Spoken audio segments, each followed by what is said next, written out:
all, this is Abhinaya Shaktivel. Welcome to Abhi's book channel, and this channel is all about ABCs of books. நீங்களும் என்ன மாதிரியான ஒரு bibliophile அப்படின்னா கண்டிப்பாக நம்ம சேனலை சப்ஸ்கிரைப் பண்ணிக்கோங்க. இன்றைக்கி ஒரு இன்ட்ரெஸ்டிங்கான புக்கோடு தான் வந்திருக்கேன். இது வந்து இன்டர்நேஷ்னல் லெவலில் ஒரு பெஸ்ட் செல்லரான ஒரு புக். ஸோ ஆஸ் யூஷுவல் நம்ம சேனலுக்குன்னு ஒரு சிக்னேச்சர் இருக்குல்ல, அந்த புக் ரிவ்யூவை டைரெக்டாக போகிறதுக்கு முன்னாடி ஒரு குட்டி ஸ்டோரியோட தான் நம்ம ஸ்டார்ட் பண்ணுவோம். ஸோ இன்றைக்கும் வந்து பார்த்திங்கன்னா ஒரு குட்டி ஸ்டோரி. ஒரு ரொம்ப வந்து ஒரு பிஸியான ஒரு பிஸ்னஸ்மேன் இருக்கார். அவர் பார்த்தீங்க அப்படின்னா நல்ல கோட் ஷூட் போட்டுட்டு ஜம்முன்னு எப்போவுமே வந்துட்டு ஃபோன் பேசிகிட்டே ப்ளூடூத் ஹெட்செட்டில் ஏதாவது ஒன்று யார்கிட்டயாவது பேசிகிட்டே இருக்கார். அண்ட் அப்பப்போ வந்து டைம் பார்த்துட்டே இருக்கார். ஒரு காஃபி ஷாப் வந்திருக்கார். அங்கேயும் வந்து பார்த்திங்கன்னா அவர் பாட்டு ஒரு மாதிரி பிஸியாகவே தான் இருக்கார். அவருடைய கண்ணு வந்து ஒரு பக்கம் மொபைல் ஃபோன் பார்க்குது, இன்னொரு பக்கம் அந்த ஹெட்செட்டில் பேசிகிட்டு இருக்கார், இன்னொரு பக்கம் வந்து டைமை பார்க்குறார். ஒரு மாதிரி வந்து நமக்கு பார்க்கும்போதே ஒரு பிஸியான ஆள் போல் அப்படிங்கிறது தெரியுது. அவர் என்ன பண்ணுறாரு அப்படின்னா, அப்படியே அந்த சைடு கார்டனில் வந்து பார்க்கும்போது ஒருத்தர் நோட்டீஸ் பண்ணுறார். நல்ல வயசான ஒரு ஆள் தான், ஆனால் நல்லா வந்து ஆக்டிவாக இருக்கார். அந்த சைடு கார்டனில் வந்து பார்த்தோம்னா அங்கே அந்த வீடிங் பண்ணுறது, தேவையில்லாத அந்த செடி, அந்த இலையை காஞ்ச இலை எல்லாத்தையும் வந்து அவர் க்ளீன் பண்ணிவிட்டு நம்ம செடியெல்லாம் லெவலிங் பண்ணி தண்ணி ஊற்றிட்டுருக்கார். ஒவ்வொரு டைமும் வந்து அந்த காஃபி அவருக்கு வந்துடுச்சு அந்த பிஸ்னஸ்மேனுக்கு. பட் அந்த காஃபி குடிக்கிறார், ஃபோன் பேசுகிறார், இங்கே டைம் பார்க்குறார். பட் அதே டைமில் வந்து அங்கே அவர் பார்க்குறார். ரொம்ப கண்ணும் கருத்துமாக வேலை பார்த்துட்ருக்கார். முகத்தில் அப்படி ஒரு அமைதி. இவரை மாதிரி அவர் வந்து டென்ஷன்லாம் ஆகலை. ஸோ ஒரு க்யூரியாசிட்டியில் இவரோட காஃபிலாம் குடித்ததுக்கப்புறமா நேராக அந்த தோட்டக்கார்ட்ட போய் கேட்குறார், எப்படியா நீங்கள் வந்து இந்த வயசில் இவ்வளோ ஆக்டிவாக இருக்கீங்க? ஏன்னா இவர் வந்து 40 வயசுலேயே நாக்கு தள்ளுற அளவுக்கு நான் வந்து இவ்வளோ வேலை பார்த்துட்ருக்கேன். என்கிட்ட இல்லாத ஒரு அமைதியை வந்து நான் உங்ககிட்ட நான் நோட்டீஸ் பண்ணுறேன். இது எப்படி அப்படின்னு கேட்குறார். உடனே அவர் பதில் சொல்கிறார், ஃபர்ஸ்ட் நான் வந்து ஸ்லோ லிவிங், எனக்கு வந்து இந்த மாதிரி மெதுவாக வாழ்கிறது தான் ரொம்ப பிடிச்சிருக்கு அப்படின்னு சொல்கிறார். இது கேட்டோடனே அந்த பிஸ்னஸ்மேனுக்கு வந்து அப்படியே ஒரு மைண்ட் வாய்ஸில் அவரே வந்து இந்த பக்கம் ஒரு ஸ்லாப் பண்ணுற மாதிரி இப்படி ஒரு ரிட்டர்னிங். அடுத்ததாக ரெண்டாவது விஷயம் சொல்கிறார், நான் வந்து ஒரு வேலையை பார்த்தா அந்த வேலையை மட்டும்தான் பார்ப்பேன் அப்படின்னு. திருப்பி இன்னொரு பக்கம் ஒரு அடி வாங்கின மாதிரி ஒரு சைடு. அடுத்ததாக எனக்கு வந்து இந்த வேலையில் ரிட்டையர் ஆகணும், நிறைய பணம் சம்பாதிச்சிட்டு இருக்கணும், இந்த மாதிரியான நோக்கம் எதுவுமே இல்லை. நான் இஷ்டப்பட்டபடி நிம்மதியாக அமைதியாக மெதுவாக வாழ்ந்துட்டுருக்கேன். நான் காலையில் கண்ணு முழிக்கிறதுக்கான காரணமும் இதுதான் அப்படின்னு சொன்னோன்னே அப்போ தான் ஒரு ரியலைஸ் பண்ணுறார் அந்த பிஸ்னஸ்மேன். அப்போது நான் வந்து எப்போவுமே பிஸியாக இருக்கணும்னு ஆசைப்படுறேனே தவிர நிம்மதியாக இருக்கணும், என் வாழ்க்கைக்கான நோக்கம் என்ன அப்படிங்கிறத இன்னும் நான் கண்டுபிடிக்கலை அப்படின்னு சொல்லி அப்போ தான் அந்த ரியலைசேஷனுக்கே அவர் வரார். ஸோ இந்த மாதிரியான ஒரு லைஃப் ஸ்டைலை வந்து நீங்களே நோட்டீஸ் பண்ணியிருப்பீங்க. நம்ம யாராவது வந்து ஒரு சின்ன ஒரு ஸ்டூடெண்ட்டை வந்து நிம்மதியாக இருக்க விடுறோமா? இந்த இதை நீ படித்தாதான் நல்ல மார்க் வாங்குவேன், 10th போயிட்டா எல்லாம் சரியாயிரும், 12th முடிச்சிட்டா எல்லாம் சரியாயிரும், காலேஜ் போயிட்டேன்னா அவ்வளோதான், உன்னை யாரும் எதுவும் கேட்க மாட்டாங்க, இந்த வேலையில் மட்டும் நீ செட்டில் ஆயிரு, அவ்வளோதான் உன் லைஃப் செட்டில், கல்யாணம் பண்ணி முடிச்சிரு, குழந்தை பெற்று முடிச்சுட்டு அவ்வளோதான் அப்படின்ற மாதிரி வந்து அடுத்துன்னு தான் புஷ் பண்ணிட்டு இருக்கோமே தவிர ஒரு ஆள் நிம்மதியாக இருக்காரா, அவர் வந்து சந்தோஷமாக இருக்காரா, அவருடைய வாழ்க்கை அமைதியாக போயிட்டுருக்கா, இந்த ஆங்கிளெல்லாம் யாரும் வந்து யோசிக்க மாட்டாங்க. So being busy, earning money, making money, இந்த ஒரு விஷயத்தை மட்டும் வச்சு தான் இந்த சொசைட்டி வந்து எல்லா ஹியூமன் பீயிங்ஸையும் வந்து புஷ் பண்ணிகிட்ருக்கு. அந்த பிஸ்னஸ்மேன் காஃபி ஷாப்பில் ஒரு ஓல்டு மேன் பார்த்தார் இல்லையா, அவர் ஒரு ஆளை பார்த்தே இவ்வளோ ஆச்சரியப்பட்டார்ல. இந்த மாதிரி ஒரு கிராமத்தில் எக்கச்சக்க பேர் நல்ல வயசானவங்க, ஆனால் உடல் ஆரோக்கியத்தோட ரொம்ப எனர்ஜெட்டிக்காக ஆக்டிவாகவே செயல்பட்டு இருக்காங்களாம். WHO வேர்ல்ட் ஹெல்த் ஆர்கனைசேஷன் அதிக லாங்கிவிட்டியோட, அதாவது நீண்ட ஆயுட்காலத்தோடு இருக்கக்கூடிய மக்கள் வந்து அதிக அளவில் எங்கே இருக்காங்கன்னு பார்த்தப்போ ஜப்பானில் ஒகினாவா அப்படிங்கிற அந்த தீவில் இருக்கிறதா பார்த்தாங்க. ஸோ அதை வந்து ஒரு க்யூரியாசிட்டியில் ரீசர்ச் பண்ணப்போ, ஸோ ஜப்பான் அப்படின்னாலே அவங்க க்ரீன் டீ நிறைய எடுத்துக்கிறாங்க, ஃபிஷ்ஷஸ் சாப்பிட்றாங்க, அவங்களுடைய ஃபுட்டில் வந்து நேச்சுரலாகவே ஆன்டி ஆக்சிடென்ட்ஸ் அதிகமாக இருக்குது, மேபி அதனால தான் அவங்களுடைய லாங்கிவிட்டி இருக்கோ அப்படின்ற மாதிரி யோசிச்சாங்க. பட் இன்னொரு ஆஸ்பெக்டில் பார்த்தோம்னா அந்த ஓகினாவா ஐலாண்ட் வந்து செகண்ட் வேர்ல்டு வார் நடந்தப்போ அதிக அளவு பொருட்சேதங்கள், நிறைய மனிதர்களுடைய இழப்பு இதெல்லாம் சந்தித்த ஒரு தீவு. அப்பேற்பட்ட ஒரு தீவு எப்படி இவ்வளோ தூரம் மீண்டு எழுந்து வந்து அங்கே இருக்கக்கூடிய மக்கள் ஆரோக்கியமாகவும் நீண்ட நாட்களாகவும் அதே மாதிரி சந்தோஷத்தோடவும் உயிர் வாழ்றாங்க அப்படிங்கிற அந்த ஒரு ஆர்வம் வந்து ஹெக்டர் கார்சியா அண்ட் பிரான்சஸ் மிராலிஸ் அப்படிங்கிறவங்களுக்கு வந்து இந்த ஈகிகை அப்படிங்கிற இந்த புக்கை வந்து எழுதியிருக்காங்க. இந்த ஈகிகாய் அப்படின்னு பார்த்தீங்கன்னா ஜப்பானிய மொழியில் உங்கள் வாழ்க்கையோடைய நோக்கம் என்ன, என்ன காரணத்துக்காக நம்ம உயிர் வாழணும், பர்பஸ் ஆஃப் லிவிங். ஸோ இந்த புக்கில் வந்து பார்த்தீங்கன்னா ஜாப்பனீஸோடைய இந்த லாங் அண்ட் ஹாப்பி லைஃப்கான சீக்ரெட் என்ன அப்படிங்கிறத நேரடியாக அந்த கிராமத்துக்கே கிளம்பி போய் அங்கே இருக்கிற வயது முதிர்ந்தவர்கள் அவங்களோட உட்கார்ந்து அவங்க வாழ்க்கைக்கான ரகசியம், அவங்க என்ன மாதிரியான டயட்ரி ஹேபிட்ஸ் ஃபாலோ பண்ணிட்டு இருக்காங்க, அவங்க ஆக்சுவலாக லைஃபோடைய பர்பஸை எப்படி தெரிஞ்சுக்கிறாங்க, அண்ட் அவங்கள ஆக்டிவாகவே வச்சிட்டு இருக்கிறதுக்கு ரீசன் என்ன, இதெல்லாம் வந்து அவங்ககிட்ட நேரடியாகவே போய் கற்றுக்கலாம் அப்படின்னு சொல்லி கிளம்பி போய் அங்கே இருந்து ஸ்டே பண்ணி எல்லாரோடையும் இன்ட்ராக்ட் பண்ணி இந்த புக்கை வந்து எழுதியிருக்காங்க. இந்த புக்கோட அந்த லாஸ்ட் அந்த கவர்லேயே பார்த்தீங்கன்னா தெரியும் ஈகிகை அப்படிங்கிறது ஆக்சுவலாக என்னன்றதை மென்ஷன் பண்ணியிருப்பாங்க. இதுக்கு வந்து 4 முக்கியமான pillars: passion, mission, vocation and profession.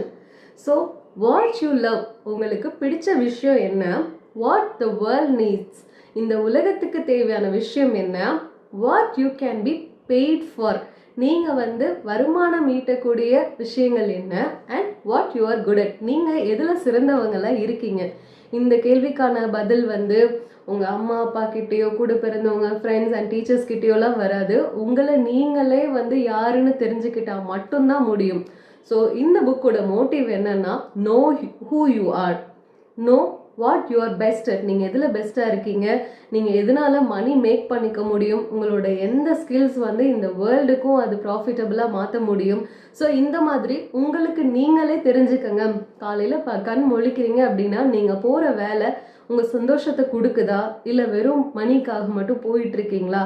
So responsibility இதெல்லாம் ஓகே, மணி லைஃப்க்கு ரொம்ப இம்பார்ட்டன்ட் தான். பட் அந்த மணி வந்து நமக்கு பிடிச்ச வேலையை பண்ணி நம்ம சம்பாதிக்கிறோமா, இல்லை மற்றவங்க அவங்க மேலே திணிச்ச வேலையை நோக்கி தான் நீங்கள் ஓடிட்டுருக்கீங்களா அப்படிங்கிற அந்த ஒரு பெரிய கேள்விக்குறி இதில் வரும். ஸோ இந்த மாதிரி உங்களோட பிடிச்ச விஷயம் என்னன்றதை கண்டுபிடிங்கன்றதை வந்து தெளிவுபடுத்துறது தான் இந்த புக். விக்டர் ஃப்ராங்கல் அப்படிங்கிறவர் ஒரு ஹோலோகாஸ்ட் சர்வைவர். ஹிட்லருடைய ஹோலோகாஸ்ட் நடந்ததெல்லாம் நம்ம கேள்விப்பட்டிருக்கோம்ல. ஸோ அதில் இருந்து சர்வைவ் ஆன ஒருத்தர் வந்து லோகோ தெரப்பி அப்படிங்கிற ஒரு கான்செப்டை வச்சு நிறைய ரிசர்ச் பண்ணார். அதாவது தன்னோட வாழ்க்கையை வந்து வாழ பிடிக்காமல் முடிச்சுக்கணும்னு நினைக்கிறவங்க. ஏன்னா அவங்கெல்லாம் வந்து கேட்டப்போ, இல்லை நான் என்னோட பையனை இழந்துட்டேன், நான் என்னோட ஒய்ஃபை இழந்துட்டேன், எனக்கு ரொம்ப பிடிச்சவங்க மறைஞ்சிட்டாங்க, எனக்கு இந்த உலகத்தில் வாழவே தெரியல, அதனால நான் இந்த மாதிரி நானே வந்து சூசைட் கமிட் பண்ணிக்கணும்னு நினைக்கிறேன், இப்படிலாம் வந்து அவங்க நிறைய பேசியிருப்பாங்க. ஸோ இப்பேற்பட்ட டெண்டன்சியில் இருக்கிறவங்களை வந்து மாற்றி அவங்களோட வாழ்க்கையை வாழ வைக்கணும் அப்படிங்கிறத வந்து லோகோ தெரப்பி. ஏன்னா லோகோ தெரப்பி அப்படிங்கிறது பார்த்தோன்னா இப்போ எவ்வளோதான் நம்ம சைக்கியாட்ரிஸ்ட் கவுன்சிலிங், இந்த ஹிப்னாட்டிசம் இதெல்லாம் நம்ம பேசுகிறோம்ல. இப்போ ஒருத்தவங்கள வந்து ஒரு சைக்கியாட்ரிக் கவுன்சிலிங்கில் உட்கார வச்சோன்னா என்ன பண்ணலாம், உங்கள் டிப்ரெஷனுக்கான காரணம் என்ன, ஸ்ட்ரெஸ்க்கான காரணம் என்னன்றதை தான் சொல்லுவாங்களே தவிர அதில் வந்து அந்த நிமிஷம் ஒரு ரிலீஃப் கொடுக்க முடியும், கவலைப்படாதீங்க எல்லாம் சரியாயிரும். ஆனால் ப்ரொலாங்டாக ஒருத்தவங்க வந்து நல்ல விதமாக வாழணும், திருப்பி அந்த மாதிரியான ஒரு டெண்டன்சிஸ் அவங்களுக்குள்ளே வரக்கூடாது, தற்கொலை அப்படிங்கிற எண்ணத்தை நோக்கி ஒருத்தவங்க போகக்கூடாது அப்படின்னா அவங்க வாழ்க்கை வாழ்கிறதுக்கான அர்த்தம் என்னன்றதை கண்டுபிடிச்சா மட்டும்தான் முடியும். ஸோ அந்த பர்பஸ் ஆஃப் லிவிங்கை கண்டுபிடிக்கிறது, அவங்கள உட்கார வச்சு ஸ்பைன் எரெக்டடாக உட்கார வச்சு உங்கள் லைஃபோட பர்பஸ் என்ன. ஏன்னா இதில் வந்து புக்கோட மிட் பார்ட்லேயே வந்து நிறைய தியரிஸ்லாம் சொல்லியிருப்பாங்க. அவங்கள எப்படிலாம் அவங்க ட்ரீட் பண்ணுறாங்க, எப்படி வந்து அவங்கள தனிமைப்படுத்துகிறாங்க, அவங்கள யாரோடையும் வந்து மிங்கிளாக விடாமல் நீங்கள் உங்களை பற்றி யோசிங்க கொஞ்ச நாள், அதுக்கப்புறம் வந்து நீங்கள் என்னவாகணும்னு ஆசைப்படுறீங்க, உங்களோட திறமை என்னன்னு கண்டுபிடிங்க, உங்கள் வாழ்க்கைக்கான அர்த்தத்தை தேடுங்க அப்படிங்கிற ஒரு பயிற்சியை கொடுத்து தான் வந்து இந்த லோகோ தெரப்பி மூலமாக அவங்கள வந்து செல்ஃப் டெவலப்மெண்ட் அப்படிங்கிற ஒரு விஷயத்துக்கே கொண்டு போகிறாங்க. பட் இந்த மாதிரியான சைக்கியாட்ரிஸ்ட் ட்ரீட்மெண்ட்லாம் இல்லாமல் ஜென்ரலாகவே அந்த ஒகினாவான்ற கிராமத்தில் வந்து மக்கள் அந்த ஊரில் வந்து இப்படி தான் திருப்தியான ஒரு வாழ்க்கை முறையில் இருக்காங்களாம். ஸோ அவங்க வாழ்க்கையோடைய இந்த ரகசியம் என்ன, அந்த மாதிரிலாம் நம்ம தெரிஞ்சுக்கும் போது ஒரு 3 விஷயம், ஹரஹச்சி பூ, என்ன டிஃப்ரெண்ட்டாக ஏதோ நான் சொல்லிட்டு இருக்கேன்னு நினைக்கிறீங்களா? ஸோ அதாவது ஒரு பெரியவர் சொல்கிறார், நான் வந்து 80% என் வயிறு நிறைஞ்சாலே அடுத்து நான் சாப்பிட மாட்டேன் அப்படின்னு சொல்கிறார். இன்னொருத்தர் வந்து ஈச்சிகோ ஈச்சி அப்படிங்கிறார். ஈச்சிகோ ஈச்சி இதுவும் டிஃப்ரெண்ட்டாக யூனிக்காக இருக்குல்ல. ஸோ இது வந்து பார்த்தீங்கன்னா லிவிங் இன் த ப்ரெசன்ட். ஏன்னா இந்த நிமிஷம் வந்து கடந்து போயிடுச்சு அப்படின்னா திருப்பி இந்த நொடியில் நான் வாழ முடியாது. அதனால் முடிஞ்ச அளவு இந்த நிமிஷத்தில் நான் நல்லா சந்தோஷமாக இருக்கணும்னு நினைக்கிறேன் அப்படிங்கிறார். இன்னொருத்தர் வந்து வாபி சாபி. வாபி சாபி இதுவும் இன்ட்ரெஸ்டிங்காக இருக்குல்ல. ஸோ இது வந்து பார்த்தீங்க அப்படின்னா பியூட்டி இன் இம்பர்ஃபெக்ஷன். ஸோ எங்களை பொறுத்த வரைக்கும் இப்படி இருந்தால் தான் இது நல்லா இருக்குது, அப்படி இருந்தால் தான் நல்லா இருக்கிறதுலாம் கிடையாது. ஏதாவது ஒரு விஷயம் உடஞ்சி போச்சு அப்படின்னா அதை நாங்கள் திருப்பி ரிப்பேர் பண்ணி தான் பார்ப்போமே தவிர அதை நாங்கள் ரீப்ளேஸ் பண்ண மாட்டோம். ஒரு கிளாஸ் உடஞ்சதா ஒட்டு வச்சு பார்ப்போம். இந்த ஒரு ரூம் வந்து இப்படி இருக்கா, அது இருக்கட்டும் பரவாயில்ல, அதை முடிஞ்ச அளவு நாங்கள் எங்களுக்கு எப்படி தெரியுதோ அதை அப்படி அழகுபடுத்துவோம். இது இப்படி தான் இருக்கணுன்ற ஒரு பர்ஃபெக்ஷனான ஒரு லைஃப்பை நோக்கி நாங்கள் இருக்க மாட்டோம். இந்த நிமிஷம் நாங்கள் சந்தோஷமாக இருக்கோமா, அது எல்லாத்தையும் நாங்கள் அக்செப்ட் பண்ணி திருப்தியான ஒரு வாழ்க்கையை தான் நாங்கள் கொண்டு போயிட்டுருக்கோம். இதுவே எங்களுக்கு மன நிறைவை கொடுக்குதுன்ற மாதிரி சொல்லியிருந்தாங்க. ஸோ அந்த அங்கே இருக்கக்கூடிய மக்களுடைய அந்த ஹாப்பினஸ்க்கு ரீசனே என்னென்னா லைஃப்பை they're taking it as it is. ரொம்ப பெருசாக வந்து நான் இதை விஷயத்தில் ஓடிட்டே இருக்கணும்னு யாரும் நினைக்கிறது இல்லை. மற்றவங்க இதை சொல்கிறாங்க அப்படிங்கிற மாதிரி அது அவங்களுக்கு காது கொடுத்து கேட்குறது கிடையாது. யாராவது டாக்ஸிக்காக இருக்காங்கன்னு தெரிஞ்சதுன்னா ஓகேப்பா அப்படின்னு சொல்லி அந்த ஒரு ஹாப்பியான ஒரு ஹெல்த்தியான டிஸ்டன்ஸையும் அவங்க கீப் அப் பண்ணிக்கிறாங்க. ஸோ மெயினாக ஸ்ட்ரெஸ் ஃப்ரீ. ஏன்னா ஒருத்தவங்களோட ஏஜிங்க்கு வந்து maximum reason, most of the reason வந்து பார்த்தோன்னா ஸ்ட்ரெஸ் தான். ஏன்னா ஸ்ட்ரெஸ் அதிகமாக ப்ரீ ஃப்ராண்டல் கார்டெக்ஸ், அதாவது நம்மளுடைய ஐப்ரோஸ்க்கு நடுவில், இப்போ நம்ம ஸ்பிரிச்சுவாலிட்டியில் வந்து தேர்ட் ஐ சக்கரன்னு சொல்லுவாங்க, இந்த பர்டிகுலர் பிளேஸில் தான் நம்ம யோசிக்கிறதுக்கான ரீசனே இருக்குது. அப்போ நம்ம வந்து ஒரு ஸ்ட்ரெஸ் ஆகியோ இப்படி ஆயிடுச்சே, நேற்று இப்படி நடந்துருச்சு அப்படின்னு சொல்லி கவலையவே நம்ம யோசிச்சுட்டே இருந்தோம்னா அந்த ப்ரீ ஃப்ராண்டல் கார்டெக்ஸ்னால நிறைய கார்டிசால்ஸ், அதாவது ஸ்ட்ரெஸ் ஹார்மோன்ஸ் வந்து ஜென்ரேட் ஆக ஆரம்பிக்கும். ஸோ அல்டிமேட்டாக வந்து என்னென்னா உங்கள் பாடியில் ஏஜிங் வந்து ஜாஸ்தி ஆகிட்டே இருக்கும். ஸோ இந்த மாதிரி வந்து நாங்கள் ஸ்ட்ரெஸ் இல்லாமல் இருக்கிறதுக்கு தான் நாங்கள் முயற்சி பண்ணுவோம். அதுக்கு எங்களுடைய டயட் ஹேபிட்ஸ், ஸோ மோஸ்ட்லி வந்து 30% கேலரிஸ் வந்து வெஜிடபிள்ஸ், ஃப்ரெஷ் வெஜிடபிள்ஸ்லேருந்து வர மாதிரி தான் எங்கள் டயட்டே இருக்கும்.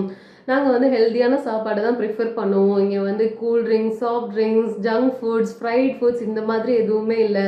அண்ட் அடிக்கடி வந்து எக்ஸசைஸ் பண்ணுவோம், யோகா பண்ணுவோம். அண்ட் இதுலேயுமே வந்து அவங்க ஃபாலோ பண்ணுற Taiichi exercise, meditation practices, diet என்ன அப்படிங்கிற எல்லா டீட்டெயில்ஸுமே இந்த புக்லேயும் கொடுத்துருப்பாங்க. தென் எங்களுடைய கம்யூனிட்டி, இங்கே யாராவது புதுசாக வராங்க அப்படின்னா நான் வந்து அவங்கள பயமுறுத்துற மாதிரிலாம் பார்க்க மாட்டோம். யார் வந்தாலும் சிரிச்ச முகத்தோட வெல்கம் பண்ணுவோம். அப்படி ஒரு கம்யூனிட்டியை தான் நாங்கள் பில்ட் பண்ணியிருக்கோம். எல்லாரையுமே வந்து அந்த ஈக்கிகாய் என்ன அப்படின்றத தேடுங்கன்ற மாதிரியே நாங்கள் பழக்கப்படுத்தியிருக்கோம்.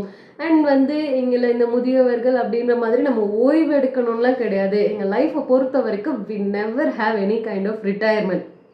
ஸோ அந்த ரிட்டையர்மெண்ட் அப்படிங்கிற ஒரு விஷயத்தை நோக்கி நாங்கள் வாழ்கிறதே கிடையாது. இதுதான் எங்கள் லைஃப்க்கான சீக்ரெட்னு அப்படியே கடைன்னு அவங்க சொல்லிக்கிட்டே போகிறாங்க. இதை கேட்ட அந்த ஆத்தர்ஸ்க்கு வந்து ரொம்பவே ஆச்சரியமாகவும் இருந்தது. அந்தளவு வாழ்க்கையை வந்து நம்ம ரசித்து அனுபவித்து வாழணும்னு சொல்கிற இந்த புக்கோடைய சம்மரிஸ், சாப்டர் வைஸ் சம்மரிஸ்லாம் நம்ம பார்க்கலாமா? ஸோ இனிஷியல்ஃபுல்லாகவே வந்து வாட் இஸ் ஈக்கிகை அப்படிங்கிற மாதிரி தான் சொல்லி ஸ்டார்ட் பண்ணியிருப்பாங்க. The art of staying young while growing old. So நம்ம வயசாகுது, 30 வயசாச்சு, 40 வயசாச்சு, 50 வயசாச்சு, நம்ம 58 வயசில் ரிட்டையர் ஆயிடுவோம். இப்படி தான் நம்ம ஊரை பொறுத்த வரைக்கும் வந்து ஒரு ரிட்டையர்மெண்ட்டை நோக்கியே நம்மளை வந்து நகர்த்திட்டு இருப்பாங்க. பட் இந்த ஜப்பானில் ஒகினாவாவில் பார்த்தீங்க அப்படின்னா வயசாக தான் எல்லாரும் ஹாப்பியாக வாங்கலாம். ஏன்னா அப்போ தான் வந்து அவங்களுக்கு இந்த ஆர்ட் ஆஃப் ஸ்டேயிங் யங் அப்படிங்கிற ஒரு விஷயத்தை வந்து அவங்க தெரிஞ்சுக்கிட்டதுனால வயசாக தான் அவங்க வந்து யங்காகவே ஃபீல் பண்ண ஸ்டார்ட் பண்ணுவாங்களாம். அவங்கள பொறுத்த வரைக்கும் there is no future, there is no past and there is only present. ஏன்னா நம்ம இதுக்கு முன்னாடி ஒரு பவர் ஆஃப் நவ் அப்படிங்கிற ஒரு புக் ரிவ்யூவும் போட்டிருந்தோம். அந்த நவ் அப்படிங்கிற அந்த ஃபேக்டரில் தான் இவங்களுடைய லைஃப் ஸ்டைலே அடங்கியிருக்கு. அண்ட் இதில் வந்து செகண்ட் சாப்டரில் ஆன்டி ஏஜிங் சீக்ரெட்ஸ் பற்றியும் அவங்க ஷேர் பண்ணியிருக்காங்க. ஸ்ட்ரெஸ் கம்மியாக நம்மளுடைய லைஃப் வந்து ஹாப்பியாகிட்டே ப்ளூம் ஆகுமா. ஏன்னா ப்ரீ ஃப்ராண்டல் கார்டெக்ஸ் அப்படிங்கிறத வந்து நம்ம எந்த அளவு அமைதிப்படுத்துகிறோமோ. நீங்கள் ஒரு விஷயம் யோசிச்சு பாருங்கள். இப்போ வந்து ஸ்ட்ரெஸ் அப்படிங்கிறது ரொம்ப ஒரு ஸ்ட்ரெஸ்ஸே இல்லாமல் நம்ம இருக்க முடியாது. ஆனால் ஒரு விஷயம் வந்து இதில் என்னன்னா மனிதர்கள் வந்து குகையில வாழ்ந்த காலகட்டம் இருக்குல்ல, அதுக்கும் இன்னைக்கும் கம்பேர் பண்ணி பார்த்தோம்னா யார் அதிகமா ஸ்ட்ரெஸ்ஸா இருக்கா? அவங்கள பொறுத்த வரைக்கும் வாழ்க்கை வந்து வாழ்க்கையோட அடிப்படை தேவையே அவங்க வந்து சேஃபா இருந்தா போதும். ஒரு அதாவது அவங்க குகைக்குள்ள வாழ்றாங்கன்னா, தினம் தினம் நான் எந்திரிக்கணும், இது பண்ணணும், அது பண்ணணுன்ற பெரிய ஸ்ட்ரெஸ்லாம் கிடையாது. மணி அப்படிங்கிற ஒரு விஷயமே அவங்களுக்கு இல்ல. போவாங்க, விலங்குகள் ஏதாவது கண்ல பட்டுச்சுன்னா வேட்டையாடுவாங்க, அத சாப்பிடுவாங்க. அவ்வளோதான் அவங்களுடைய லைஃப் ஸ்டைல் இருந்தது. ஆனா மாடர்ன் மென்க்கு வந்து கம்பேர் பண்ணி பாருங்க, அவங்களுக்கு வந்து எந்திரிச்சதுலேருந்து ஓடணும், ஃபோன் பார்க்கணும், அந்த ஃபியர் ஆஃப் மிஸ்ஸிங் அவுட், என்ன நோட்டிஃபிகேஷன் வந்திருக்கு, என்ன மெயில் வந்திருக்கு, யார் நமக்கு மெசேஜ் பண்ணியிருக்கா, யார் நமக்கு கால் பண்ணுறா அப்படிங்கிறத வந்து கான்ஸ்டண்ட்டாக இந்த ஸ்ட்ரெஸ் இருக்குல்ல, நம்மளுடைய ப்ரீஃப்ரான்டல் கார்டெக்ஸை பொறுத்த வரைக்கும் லைஃப் த்ரெட்டனிங் ஸ்ட்ரெஸ்ஸா இல்லை நமக்கு கான்ஸ்டண்ட்டான நோட்டிஃபிகேஷனால வர ஸ்ட்ரெஸ்ஸான்றதை வந்து கிளாஸிஃபை பண்ண தெரியாது. ஸோ அப்போ அந்த காலத்தில் அவங்களுக்கு இருந்த ஸ்ட்ரெஸ் வந்து ஏதாவது அனிமல் நம்மளை அட்டாக் பண்ணிடுமோ அப்படிங்கிற அந்த ஒரு பயம்தான் இருந்தது. அப்போ அது வந்து ஒரு டீப்பான அட்ரினலின் ரஷ்ஷாக இருந்தது. பட் இன்னைக்கு வந்து சின்ன சின்ன விஷயத்துக்கெல்லாம் இந்த ரஷ் இருக்குது. ஸோ அப்போ வந்து அந்த ஏஜிங் அப்படிங்கிறது வந்து அந்த ஸ்ட்ரெஸ்ஸுனாலேயே நமக்கு சீக்கிரமாக நடக்குது அப்படிங்கிறத இந்த செகண்ட் சாப்டரில் சொல்லியிருப்பாங்க. அண்ட் தேர்ட் சாப்டரில் தான் நம்ம சொன்னோம்ல அந்த லோகோ தெரப்பி. ஸோ அந்த லோகோ தெரப்பியிலேருந்து அந்த இக்கிகாய்க்கான டிரான்சிஷன் என்ன? ஏன்னா நமக்கு வந்து இப்போ ஒருத்தவங்க இருக்காங்கன்னா, ஒரு ஸ்டூடெண்ட்டை பார்க்குறோம், நீ இது இப்படி பண்ணால் என்ன? நம்மளுடைய வீட்டில் கிட்ஸ் இருக்காங்கன்னா, உனக்கு வந்து இது நல்லா இருக்குது, நீ இந்த பாத்தில் போ, இப்போ இந்த கோர்ஸ் தான் வந்து ட்ரெண்டிங்காக இருக்குது, இதை எடுத்து படி, நல்லா பணம் சம்பாதிக்கலாம், இப்படி தான் நம்ம அட்வைஸ் பண்ணுவோம். ஸோ இதுக்கு வந்து என்னென்னா, அவங்க வாழ்க்கைக்கான அர்த்தம் என்ன அப்படிங்கிறத வந்து உருவாக்கக்கூடாது. ஒருத்தவங்க தனிப்பட்ட முறையில் அவங்களே அதை தேடி கண்டுபிடிக்கணும், கிரகிச்சுக்கணும்.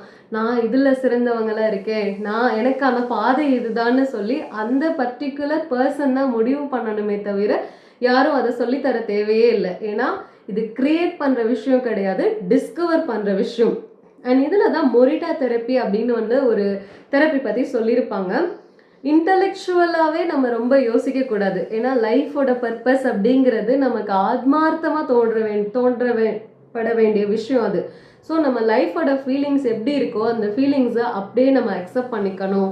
ரொம்ப இன்டலெக்சுவலாக அனலைஸ் பண்ணி இன்றைக்கி வந்து மார்க்கெட்டில் இதுதான் நல்லா இருக்குது, இதில் நம்ம கிளிக் ஆனால் பண்ணலாம். எப்போவுமே நம்ம மார்க்கெட்னு ரன் ஆக என்ன ஆகுது, இன்றைக்கி ஒரு விஷயம் பூம் ஆகுது அப்படின்னா நாளைக்கே அது ஃபால் ஆகும். இன்றைக்கி ஒரு விஷயம் வந்து ஹைப் ஆகுதுன்னா நாளைக்கு அது ஃபேட் ஆயிரும். ஸோ நம்ம ரொம்ப மார்க்கெட்டு ப்ராஃபிட்டு மணின்னு போயிட்டே இருந்தோம்னா அந்த ட்ரெண்ட் வந்து நாளைக்கு இருந்த இடமே தெரியாமல் போயிடும். அப்போ நமக்கு வந்து எது கை கொடுக்கும்னா நம்ம வளர்த்துக்கிட்ட திறமை, நம்ம எதில் நல்லா இருக்கோன்னு நம்ம யோசித்து முடிவு பண்ணுற திறமைகள் தான் என்றைக்குனாலும் நமக்கு கை கொடுக்கும். அண்ட் எனக்கு வந்து இந்த சாப்டர்ஸ்லேயே ரொம்ப பிடிச்ச சாப்டர் எதுனா சாப்டர் 4, ஏன்னா ஃபைண்டிங் ஃப்ளோ. ப்ரூஸ்லி வந்து ஒரு கோட் சொல்லுவார், பி வாட்டர் மை ஃப்ரெண்ட் அப்படின்னு சொல்லியிருப்பார். அதாவது வாட்டரை பொறுத்த வரைக்கும் ஒரு பியூட்டிஃபுல்லான திங் என்னென்னா, அந்த வாட்டர் என்ன ஷேப்க்கு போதோ அது அப்படியே அடாப்ட் ஆகிக்கும். ஏன்னா அந்த வாட்டரை பொறுத்த வரைக்கும் வந்து அது ஒரே இடத்துல தேங்கி இருந்துச்சு அப்படின்னாலே அது ஸ்டாக்னண்ட் ஆயிரும், டஸ்ட் அக்யூமுலேட் ஆயிரும். இதே அந்த வாட்டர் ஃப்ளோயிங்லேயே இருந்துச்சுன்னா அது எப்பவும் ஃப்ரெஷ்ஷாக இருக்கும், ஹாப்பியாக இருக்கும். அண்ட் அதில் வந்து டர்ட்ஸ் எதுவுமே அக்யூமுலேட் ஆகாது. அந்த மாதிரியான ஒரு லைஃப் ஸ்டைலில் நீங்கள் இருங்க. எப்போவுமே வந்து ஒரு ஃப்ளோலையே இருங்க. அதாவது பிஸின்றது வேறு. நம்ம பிஸின்றது இன்றைக்கி இருக்கிற மாடர்ன் லைஃப் ஸ்டைலில் பிஸிங்கிறது மணி மேக்கிங்காக இருக்கிற அந்த பிஸினஸ். இவங்க மென்ஷன் பண்ணியிருக்கிற அந்த வாட்டர் பி த ஃப்ளோன்னு மென்ஷன் பண்ணியிருக்கிறது என்னென்னா, உங்களுக்கான ஈக்கிகை என்னன்னு நீங்கள் கண்டுபிடிச்சிட்டிங்கன்னா அந்த பாதையிலேயே நீங்கள் ஹாப்பியாக ட்ராவல் பண்ணுங்கள். அது எந்த ஃப்ளோவில் போயிட்டுருக்கோ அந்த ஃப்ளோ அந்த கரண்ட்லேயே நீங்கள் போங்க. Find flow in everything you do அப்படின்னு சொல்லியிருப்பாங்க. அண்ட் இந்த சாப்டர் வந்து எனக்கு ரொம்ப பிடிக்கும். எப்போல்லாம் நானே கொஞ்சம் வீக்காக ஃபீல் பண்ணுறேனோ இந்த இக்கிகையோடைய சாப்டர் 4 எடுத்து வாசிச்சு பார்ப்பேன். ரொம்ப ரிலாக்ஸிங்கான ஒரு ஃபீலும் அது கொடுக்கும். தென் வேர்ட்ஸ் ஆஃப் விஸ்டம் சாப்டர் 5ல் பார்த்தீங்கன்னா, அந்த ஊரில் வாழ்ந்துட்டு இருக்கிற அந்த லாங்கஸ்ட் லிவிங் பர்சன்லாம் இருப்பாங்கல்ல, அவங்கக்கிட்ட வந்து அவங்களுடைய இந்த ஹாப்பி லைஃப்க்கான சீக்ரெட் என்னன்னு கேட்டிருப்பாங்க. ஸோ அவங்களுடைய இன்டர்வியூஸையும் ஷேர் பண்ணியிருப்பாங்க குட்டி குட்டியாக. தென் லெசன்ஸ் ஃப்ரம் ஜப்பான்ஸ் சென்டனரியன்ஸ் அண்ட் அவங்களுடைய ட்ரெடிஷ்னல் ப்ராவர்ப்ஸ் என்ன, அந்த ஹாப்பினஸ் லாங்கிவிட்டிக்கான சீக்ரெட்ஸ் என்னன்றதையும் ஷேர் பண்ணியிருப்பாங்க. தென் அவங்களுடைய டயட், ஏன்னா அவங்க என்ன சாப்பிட்றாங்க என்ன குடிக்கிறாங்கன்னு நமக்கு தெரிஞ்சுக்கணும்ல, அந்த டயட் லிஸ்ட்டையும் ஷேர் பண்ணியிருப்பாங்க. தென் சாப்டர் 8ல் வந்து அவங்களுடைய எக்ஸசைஸ் ரொட்டீன், அவங்க என்ன மாதிரியான ஸ்ட்ரெச்சஸ் பண்ணுறாங்க, டைச்சியில் என்ன பண்ணுறாங்க, தென் மெடிடேஷன், யோகா. இப்போ நமக்கு வந்து யோகாலாம் இருக்குல்ல, ஹத யோகா, ராஜ யோகா, இந்த மாதிரி நிறைய சொல்லியிருப்பாங்கல்ல. அவங்களுமே வந்து நம்மளுடைய ஹிந்துயிசம், புத்திசம் இந்த மாதிரியான ட்ரெடிஷனில் இருந்து அவங்க லேர்ன் பண்ண விஷயங்களில் ஒரு யோக முறையை வந்து அவங்களும் கடைப்பிடிச்சிட்டு இருக்காங்க. அண்ட் அந்த டெக்னிக்ஸையும் ஷேர் பண்ணியிருப்பாங்க. தென் ஃபைனலாக resilience and Vapi Shafi. Resilience அப்படிங்கிறத வந்து எப்படி பில்ட் பண்ணுறது, ஏன்னா லைஃப் அப்படிங்கிறது எல்லாருக்குமே சேலஞ்சிங்காக தான் இருக்குது. இந்த சேலஞ்சை வந்து நம்ம எப்படி ஃபேஸ் பண்ணலாம், நம்ம அதிகமாக ஸ்ட்ரெஸ் ஆகாமல் நம்ம மென்டல் ஹெல்த்தை வந்து ஸ்பாயில் பண்ணிக்காமல் இந்த லைஃப் சேலஞ்சஸை எப்படி ஃபேஸ் பண்ணுறது, இதெல்லாம் சாப்டர் 9ல் வந்து சொல்லியிருப்பாங்க. அண்ட் இந்த 9ல் வந்து ஸ்டாய்சிசம் அப்படிங்கிற ஒரு ஃபிலாசபி பற்றின இன்ட்ரடக்ஷன். பிகாஸ் வந்து ஸ்டாய்சிசம் அப்படிங்கிறது மார்க்கஸ் ஏரியஸ் அண்ட் எபிக்டேட்டஸ் இவங்கெல்லாம் வந்து பார்த்திங்கன்னா இந்த ஸ்டாய்சிசம் பற்றி சொல்லியிருப்பாங்க. எப்போவுமே வந்து பெஸ்ட்டு நினைங்க அப்போ தான் ஹாப்பியாக இருப்போம் அப்படின்னு நம்மளை வந்து சொல்லியிருப்பாங்க. பட் இந்த ஸ்டாய்சிசம் ஃபிலாசபி பார்த்திங்கன்னா எக்ஸ்ட்ரீம் நெகட்டிவிட்டி என்னன்றதை ஒரு தடவை நீங்கள் யோசிச்சுக்கோங்க. ஏன்னா நம்ம எக்ஸ்ட்ரீமாக இதைத்தான் ஃபேஸ் பண்ண போகிறோம். ஒரு பிஸ்னஸ் பண்ணுறோன்னா இது லாஸ் ஆக போகுது, இந்த பிளேஸ் இப்படி இருக்குன்னா கொஞ்ச நாள் இது இப்படி ஆயிரும், இந்த மாதிரி வந்து ஏதோ ஒன்று எக்ஸ்ட்ரீம் நெகட்டிவிட்டியாக நம்ம விஷுவலைஸ் பண்ணிட்டோன்னா அது இன்கேஸ் நடக்கலைன்னா நம்ம ஹாப்பி, ஓகே. பட் நடந்துருச்சுன்னா அடுத்து என்ன பண்ணுவோன்ற அடுத்த கட்டத்தை தான் நம்ம நோக்கி நம்ம யோசிப்போம். அதில் நம்ம அங்கேயே நின்ற மாட்டோம் அப்படிங்கிறத இந்த ஸ்டாய்சிசம் ஃபிலாசபி. ஏன்னா லைஃப்பை அது போக்கில் அதை அப்படியே நீங்கள் அக்செப்ட் பண்ணிக்காங்க, லைஃபோடைய அக்செப்டன்ஸை வந்து நீங்கள் கொண்டு வாங்கன்றதான் இந்த ஃபிலாசபியில் இருக்கும். ஸோ இதைத்தான் வந்து அவங்களுடைய லைஃப் ஸ்டைல்லையும் அவங்க கடைப்பிடிச்சிக்கிறாங்க. ஏன்னா வாழ்க்கை வந்து எப்போவுமே ஒரே மாதிரி இருக்காது. ஒரு சில விஷயம் வந்து நமக்கு சந்தோஷமாக இருக்குன்னா அதே விஷயம் நமக்கு ஒரு கட்டத்தில் வந்து துன்பமாக தரதுக்கும் சான்சஸ் இருக்குது. ஸோ லைஃபோட ரியாலிட்டியை நம்ம ஆஸ் இட் இஸ் அக்செப்ட் பண்ணிக்கணும். லைஃபோடைய தேடல் என்ன, நம்மளுடைய ஈக்கிகை என்னன்றதையும் நம்ம தேடிக்கிறணும் அப்படிங்கிறது தான் இந்த புக்லேயும் சொல்லியிருக்காங்க. அங்கங்கே குட்டி குட்டி குட்டி பாயிண்டர்ஸில் வந்து பார்த்தீங்கன்னா ஹாப்பியான உங்களுடைய லைஃப் ஸ்டைல் இருக்கிறதுக்கு என்னெல்லாம் பண்ணலாம். Stop snacking between meals. நீங்கள் மீல்ஸ் சாப்பிட்றதுக்கு முன்னாடி ஸ்நாக்ஸ் சாப்பிட்டுட்டே இருக்காதீங்க. Eat sweets only once a week. வாரத்துக்கு ஒரு தடவை ஸ்வீட் சாப்பிடுங்க. டெய்லி சுகர் சாப்பிடாதீங்க. Gradually pay off all debt. உங்களுக்கு கடன்லாம் இருக்குது அப்படின்னா அதை இம்மீடியட்டாக இன்ஸ்டன்ட்னு கிடையாது, கொஞ்சம் கொஞ்சமாக அதை வந்து செட்டில் பண்ணிடுங்க. கடன் இல்லாத வாழ்க்கையை வாழ பாருங்க அப்படின்னு சொல்கிறாங்க. Avoid spending time with toxic people. உங்களுக்கு ஒருத்தவங்க விஷத்தன்மையோட தான் இருக்காங்கன்னு தெரிஞ்சால் நீங்கள் ஏன் அவங்களோடய உங்கள் டைமை ஸ்பெண்ட் பண்ணி உங்கள் டைமை வேஸ்ட் பண்ணுறீங்க. And avoid spending time doing things we don't enjoy. உங்களுக்கு ஒரு விஷயம் பிடிக்கலைன்னா அதே நீங்கள் திருப்பி ஏன் செய்கிறீங்க. And spend no more than 20 minutes on Facebook per day. இது எல்லாருக்குமே முக்கியமான ஒரு விஷயம். சோஷியல் மீடியாவில் 20 minutesக்கு மேலே அதிகமாக செலவிடாதீங்க அப்படின்னு சொல்லியிருக்காங்க. அண்ட் எனக்கு வந்து இந்த சாப்டரோட எண்ட்லேயே 10 இக்கிகாய் ரூல்ஸ்னே வந்து கொடுத்துருப்பாங்க. அது வந்து ரெடி படிக்கும் போதே வந்து டக்குன்னு முடிஞ்சிடும். ஸோ அதையும் நான் ரீட் பண்ணுறேன் பாருங்கள். 10 rules ஆஃப் இக்கிகாயில் ஃபர்ஸ்ட் ரூலே stay active, don't retire. So லைஃப்க்கு வந்து ரிட்டையர்மெண்ட்டே கிடையாது. லைஃப் லாங் நீங்கள் ஆக்டிவாக இருக்க ட்ரை பண்ணுங்கள். Number 2, take it slow. எப்போவுமே ரொம்ப ஹரிபரியாக இருந்தால் தான் குவாலிட்டி ஆஃப் லைஃப்னு கிடையாது. நீங்கள் ஸ்லோவாக நடந்தால் தான் ரொம்ப தூரம் போக போகிறீங்க. ஏன்னா லைஃப் வந்து ஒரு 100 மீட்டர் ரேஸ் 200 மீட்டர் ரேஸ் மாதிரி டக்குன்னு முடிகிற விஷயம் கிடையாது. It's like a marathon. So மேரத்தானுக்கு வந்து நம்ம எவ்வளோக்கு எவ்வளோ ஸ்லோவாக நம்ம ஓடுறதுக்கு ப்ராக்டிஸ் பண்ணுறோமோ அந்த மாதிரி நீங்கள் இருங்க. Number 3, don't fill your stomach. So அந்த ஸ்டொமக் வந்து 80% ஃபுல்லாக ஆயிடுச்சா போதும். அப்போ தான் மிச்சம் இருக்கிற 20% வந்து நீங்கள் ஃப்ரீயாக இருக்கும்போது நீங்கள் உங்கள் பாடியில் லைட்டராக ஃபீல் பண்ணுவீங்க. And number 4, surround your self with good friends. Because நல்ல ஒரு ஃப்ரெண்ட்ஷிப் சர்க்கிள் அப்படிங்கிறது வந்து உண்மையிலே ஒரு கிஃப்ட்டு. ஸோ நம்மளுடைய டேயை வந்து அவங்க தான் பியூட்டிஃபை ஆக்குவாங்க. அவங்களுடைய அட்வைசர்ஸ் வந்து நம்ம லைஃப்பையும் அடுத்த லெவலுக்கு கொண்டு போகிற மாதிரி இருக்கும். ஸோ அவங்களோட ஃபன்னும் சரி, அவங்களோட சேர்ந்து ட்ரீம் பண்ணுறதும் சரி, அவங்களோட வாழ்கிறதும் சரி நமக்கு ஹாப்பியான உணர்வை தான் கொடுக்கணும். And number 5, get in shape for your next birthday. அடுத்த பர்த்டேக்குள்ளே நீங்கள் உங்களை ஃபிட் ஆக்கிக்க ட்ரை பண்ணுங்கள். அதுக்காக வந்து டெய்லி கொஞ்சமான ஒரு எக்ஸசைஸ் ரொட்டீனை நீங்கள் வச்சுக்கோங்க. And number 6, smile. நல்லா சிரிச்சுட்டே சந்தோஷமாக இருங்க. Number 7, reconnect with nature. முடிஞ்ச அளவு இயற்கையோடு இருந்து வாழ பாருங்கள். கொஞ்சம் டைம் கிடைக்குது அப்படின்னா ஷாப்பிங் மால் இந்த மாதிரி வந்து நம்மளை ஏதாவது வாங்குங்கன்னு சொல்லிட்டு இருக்க விஷயங்களோட டைம் ஸ்பெண்ட் பண்ணாமல் ஒரு லேக் கிட்டேயோ, ரிவர் கிட்டேயோ, கடல் கிட்டேயோ இந்த மாதிரி வந்து சுற்றி க்ரீனாக இருக்கிற நேச்சர் கூட டைம் ஸ்பெண்ட் பண்ணுங்கள். Number 8, give thanks. நிறைய பேருக்கு குறைஞ்சிட்டு வர பழக்கம் ஒரு கிராட்டிடியூட். நம்மளை சுற்றி இருக்கிற எல்லா விஷயத்துக்குமே, நம்மளுடைய ஆன்சஸ்டர்ஸ், நம்மளை சுற்றி இருக்கிற அந்த இயற்கை, நம்ம ஃப்ரெண்ட்ஸ் அண்ட் ஃபேமிலிஸ், நான் நான் நான் லக்கியாக ஃபீல் பண்ணுறேன் பிகாஸ் இதெல்லாம் என்கிட்ட இருக்குது அப்படிங்கிற விஷயங்கள் என்னெல்லாம்ன்றது உங்களுக்கு ஃபீல் ஆகுதோ அது எல்லாத்துக்குமே நீங்கள் ஆத்மார்த்தமாக நன்றி சொல்லுங்கள். Number 9, live in the moment. இந்த நிமிஷத்தில் வாழ பழகுங்க. Today is all you have. And number 10, follow your ikigai. உங்களுடைய ஈக்கிகாய் என்னன்றதை கண்டுபிடிச்சு அந்த பாதையில் நீங்கள் ட்ராவல் பண்ணுங்கள். ஸோ இந்த 10 பாயிண்ட்ஸை வந்து லாஸ்ட் பேஜில் வந்து கொடுத்துருப்பாங்க. அண்ட் இந்த புக்கை வரைக்கும் எனக்கு ரொம்ப பிடிச்ச விஷயம் என்னென்னா, நம்ம படிக்கும்போதே வந்து ஒரு ஃபீல் குட் வைப்ஸ், எப்படி வந்து ஒரு ஃபீல் குட் மூவி பார்க்கும்போது நமக்கு நம்மளை அறியாமலே ஒரு ஸ்மைல் இருக்குதோ, இந்த புக்கை படிக்கும்போதே ஒரு ஸ்மைல் நம்ம ஃபேஸில் இருந்துகிட்டே இருக்கும். அவங்க யார் என்ன அவங்கள டைரெக்டாலாம் நம்ம பார்த்ததில்ல, பட் ஒரு ப்ரீத் ஆஃப் ஃப்ரெஷ் ஏர் மாதிரி அவ்வளோ வந்து ஒரு கூலிங்கான ஒரு ஹாப்பியான வைப்ஸ் கொடுக்குற ஒரு புக் இது.